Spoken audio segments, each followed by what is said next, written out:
Salut à tous, j'espère que vous allez bien. Aujourd'hui, je vais vous raconter une histoire vraie, celle d'une femme que j'ai accompagnée en hypnothérapie, qui a perdu 30 kilos, sans régime, sans produit miracle, sans aucune promesse magique.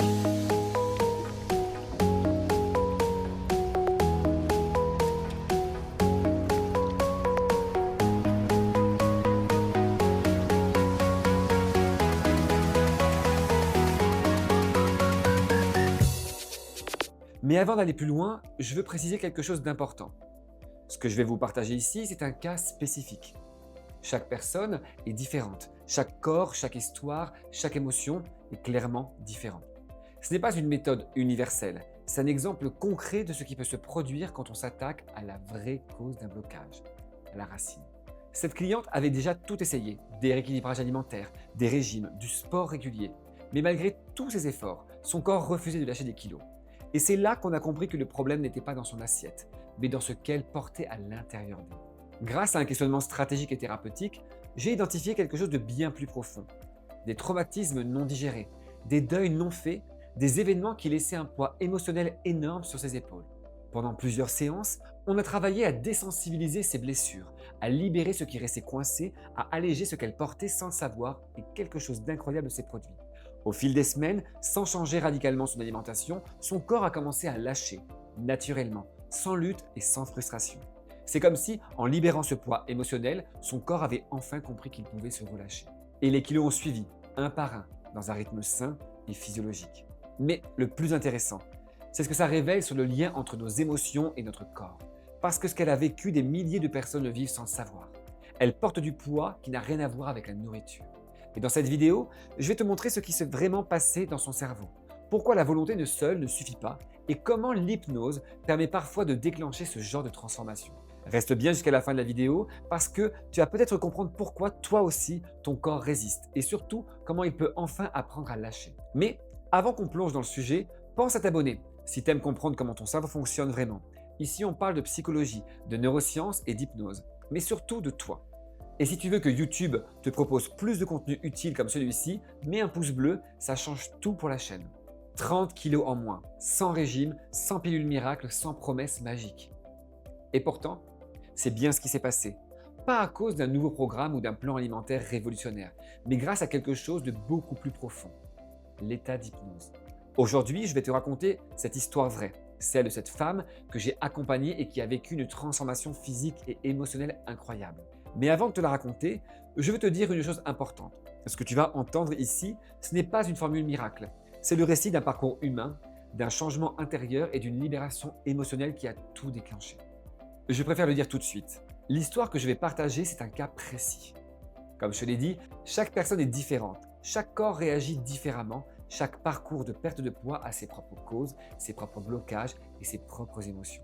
Cette vidéo n'a pas pour but de remplacer un accompagnement médical, nutritionnel ou thérapeutique. Elle sert à te montrer qu'il existe parfois derrière les échecs répétés des raisons invisibles profondément ancrées dans l'inconscient. Parce qu'il ne suffit pas de savoir quoi manger ou comment bouger. Encore faut-il comprendre pourquoi le corps ne veut pas lâcher. La femme dont je vais te parler avait tout essayé. Régime, rééquilibrage alimentaire, sport plusieurs fois par semaine, une alimentation saine et stable. Et pourtant, rien ne changeait, son corps résistait. Et quand on a commencé à travailler ensemble, on a découvert qu'elle ne portait pas seulement un poids physique, mais surtout un poids émotionnel immense.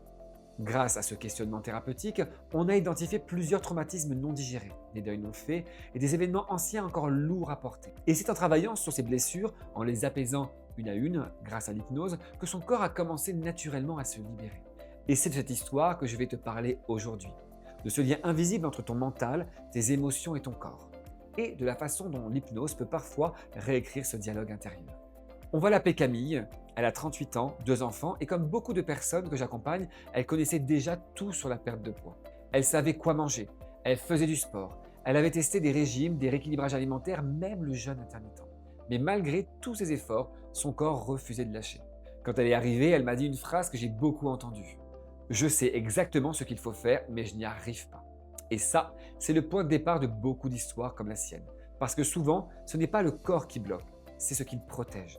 Durant notre premier entretien thérapeutique, je lui ai fait passer un questionnaire stratégique pour comprendre ce que son inconscient essaie de dire à travers son corps. Et très vite, certaines choses sont remontées à la surface. Des blessures du passé, des traumatismes non digérés, des deuils jamais faits, des culpabilités anciennes qui pesaient depuis des années. À chaque fois qu'elle parlait de certaines périodes de sa vie, son corps se fermait, sa respiration se bloquait et c'est là qu'on a compris. Ce qu'elle portait, ce n'était pas seulement du poids physique, mais un poids émotionnel énorme. Pendant les séances d'hypnose, on a travaillé sur des émotions figées dans le corps, sur la peur de décevoir, sur le besoin de se protéger, sur les événements qui avaient laissé des traces invisibles. Invisibles mais pesantes. Je ne lui ai jamais parlé de calories, on n'a jamais évoqué de plan alimentaire, on a simplement travaillé sur ce qu'elle avait besoin de libérer. Et petit à petit, quelque chose a changé. Elle a commencé à dormir mieux, ses fringales se sont apaisées, son rapport à la nourriture est devenu plus calme, plus instinctif, et au fil des semaines, son corps a suivi. La transformation n'a pas été brutale, elle s'est faite doucement, comme si son corps comprenait enfin le message. Tu n'as plus besoin de te protéger. Au bout de 3 mois, elle avait perdu une douzaine de kilos, et au bout de 8 mois, 30. Mais ce n'est pas une lutte, c'est un retour à l'équilibre. Et ce qui est fascinant dans ce genre d'histoire, c'est que la perte de poids n'est que la conséquence visible d'un travail intérieur beaucoup plus profond. Ce qu'on a libéré chez Camille, c'était la peur, la culpabilité, le stress accumulés dans son système nerveux. Et quand ces émotions se sont apaisées, son corps a simplement suivi le mouvement naturel. Et c'est là que tout devient passionnant. Parce que ce que Camille a vécu, c'est exactement ce que la science commence à démontrer aujourd'hui. Le lien direct entre poids émotionnel et poids physique. Et c'est ce qu'on va voir ensemble dans la prochaine partie. Ce qu'il faut comprendre, c'est que le corps et les émotions ne sont pas deux mondes séparés. Tout ce que tu ressens, ton corps le vit aussi. Et il s'adapte. Quand tu accumules des blessures, du stress, des chagrins, ton cerveau et ton système nerveux enregistrent tout ça comme une menace. Et quand le corps croit qu'il doit se protéger, il active ses mécanismes de survie. Sur le plan neurologique, c'est très clair. Le cerveau, via l'amygdale et l'hypothalamus, déclenche une cascade de réactions chimiques. Cortisol, adrénaline, insuline. Et ces hormones, lorsqu'elles s'installent dans la durée, modifient la façon dont ton corps stocke et utilise l'énergie. Ton organisme se met alors en mode vigilance, comme s'il devait garder des réserves au cas où. Résultat, le métabolisme ralentit, les fringales augmentent et chaque stress devient un signal de stockage. C'est ce qu'on appelle le poids de protection. Un poids que le corps garde, non pas contre la volonté, mais pour t'aider à tenir. Et c'est là que l'hypnose a tout son sens.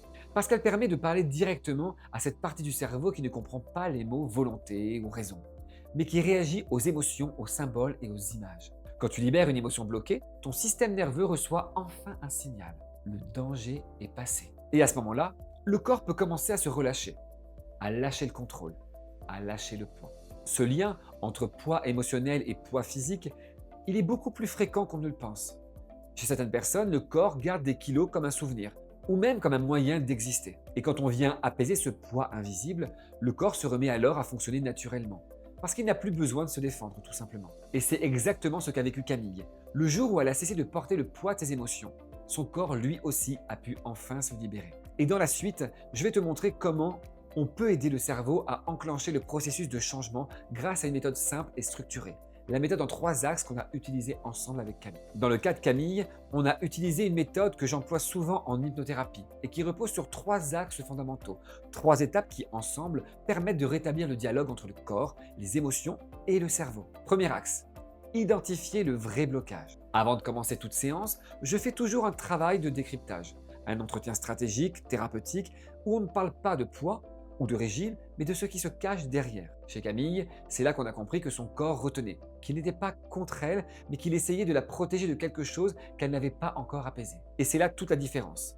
Tant qu'on croit que le poids est un ennemi, on se bat contre soi-même. Mais quand on comprend qu'il est un message, on commence à guérir. Deuxième axe, libérer le poids émotionnel. Une fois qu'on a compris ce que le corps exprimait, on a travaillé en hypnose sur les émotions bloquées. Ces émotions qui n'ont jamais été vécues pleinement et qui restent coincées à l'intérieur. Pendant les séances, je les guidais pour revisiter certaines expériences. Non pas pour les revivre, mais pour les désensibiliser, pour aider son cerveau à reprogrammer la mémoire émotionnelle. C'est un peu comme si le système nerveux recevait un signal. C'est bon, c'est terminé, tu peux te relâcher. Et ce relâchement, il ne passe pas que dans la tête. Il se ressent dans le corps entier, dans la respiration, dans le rapport à la nourriture, dans la façon de se regarder. Beaucoup de gens croient par exemple que l'hypnose c'est magique. En réalité, c'est simplement une rééducation du cerveau émotionnel. On apprend au corps à ne plus confondre manger et se réparer ou se protéger. Troisième axe, reprogrammer les automatismes. Une fois que les émotions ont été apaisées, on vient installer de nouveaux réflexes plus sains et plus cohérents. reconnecter le corps à la sensation de faim réelle, retrouver la satiété naturelle et apprendre à calmer les fringales émotionnelles sans nourriture. Pour Camille, ça a commencé par des micro-changements. Prendre le temps de respirer avant de manger, écouter les signaux de son corps et remettre du plaisir sans culpabilité dans l'alimentation. Ces petites actions, répétées jour après jour, deviennent des automatismes inconscients. Et c'est là la vraie reprogrammation. L'hypnose agit comme une mise à jour. Elle désactive les anciens schémas de protection et installe des comportements qui, adaptés à la personne qu'on est devenue. L'hypnose agit comme une mise à jour. Elle désactive les anciens schémas de protection et installe des comportements plus adaptés à la personne qu'on est devenue. Cette nouvelle version de soi. Et c'est là que le travail devient durable. Parce qu'on ne cherche plus à contrôler, on réapprend à écouter. Et c'est souvent à ce moment-là que le corps enfin lâche prise. Quelques mois après la première séance, Camille m'a envoyé un message. Un message simple mais bouleversant que je vais vous partager. Je ne sais pas ce que tu as fait, mais je me sens légère. Pas juste physiquement, mais légère dans ma tête, dans mon corps et dans ma vie. Elle avait perdu une douzaine de kilos au bout de 3 mois. Et après plus de 30 au bout de 8 mois. Mais ce n'était pas la perte de poids qui la rendait fière. C'est la paix intérieure qu'elle avait retrouvée. Son rapport à la nourriture avait changé. Elle mangeait par plaisir, plus par réflexe. Et elle se sentait apaisée, stable, connectée à elle-même. Et ce que j'ai compris à travers cette histoire, c'est que la perte de poids n'était pas qu'un effet secondaire. Le vrai changement, c'est ce qui s'était passé à l'intérieur. Parce qu'en réalité, on ne perd pas du poids seulement quand on mange mieux. On en perd quand on se libère de ce que l'on portait. De la peur, de la culpabilité, du contrôle permanent. Quand le corps et l'esprit arrêtent de se battre l'un contre l'autre, tout devient plus fluide, plus naturel et plus aligné. Et en fait, c'est peut-être ça la plus grande leçon.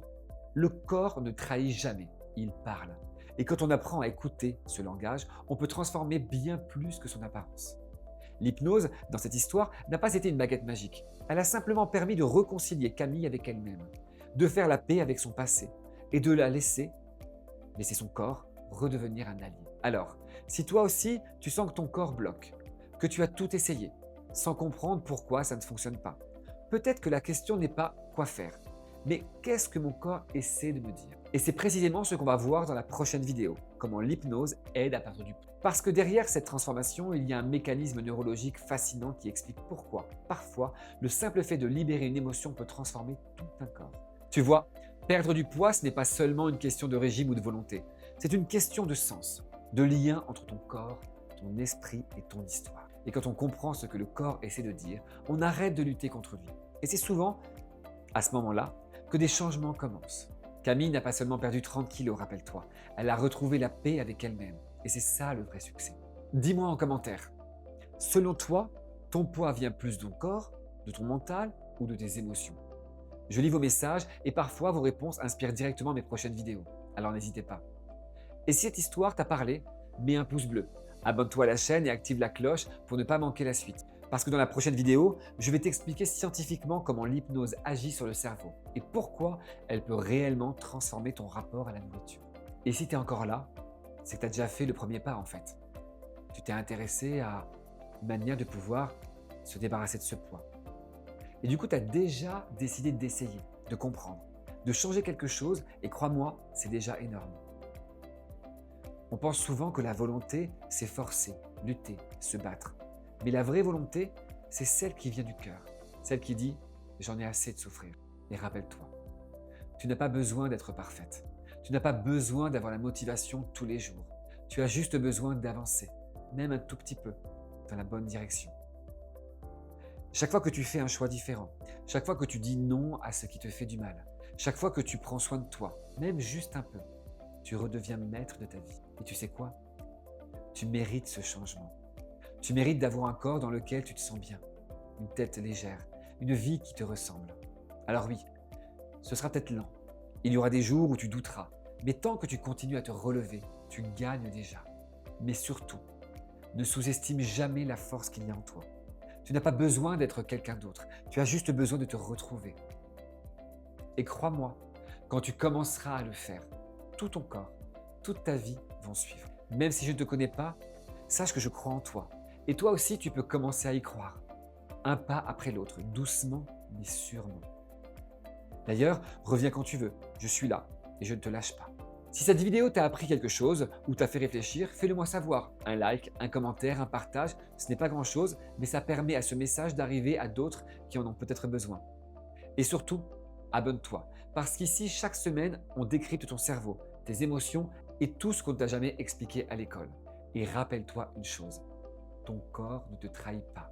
Il essaie juste de te protéger à sa façon. À toi d'apprendre à l'écouter.